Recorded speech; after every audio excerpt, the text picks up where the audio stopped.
ਵੱਡੇ ਮਟਰ ਸਾਡੇ ਜੇ ਭੈਣ ਪੜਾ ਤੇ ਨੇ ਆਪ ਨੂੰ ਤਜਰਬਾ ਹੋਣਾ ਚਾਹੀਦਾ ਇਹਦੇ ਚ ਵਾਲੀ ਸ਼ਾਈ ਕੋਈ ਨਹੀਂ ਹੈ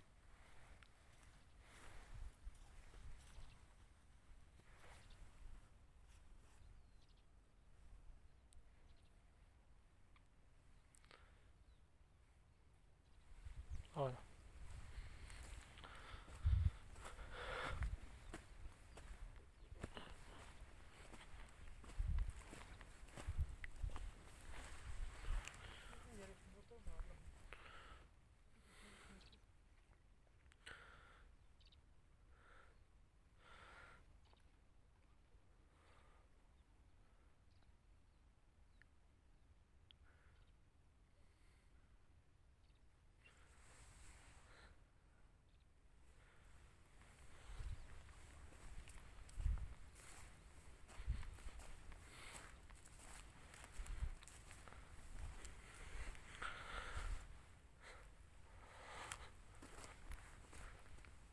भाईजान वेखो अस्सलाम वालेकुम रहमतुल्लाह।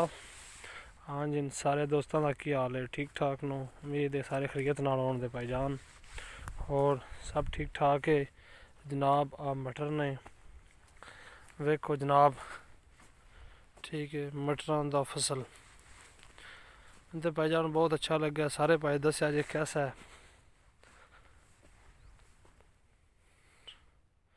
तकरीबन भाईजान 10 एकड़ है।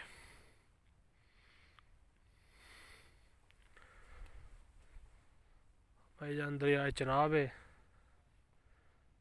तुसी वेख सकते हो आप ही।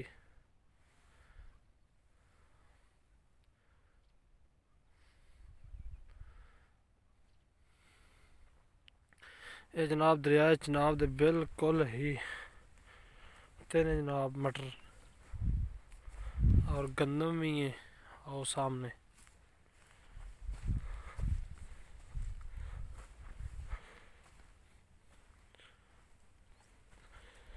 सब तो पहले भाईजान साडा चैनल ज़रूर सब्सक्राइब करो। पंजाबी लोग चैनल भाईजान सब्सक्राइब करो, बेल आइकॉन नो ज़रूर दबाना भाईजान।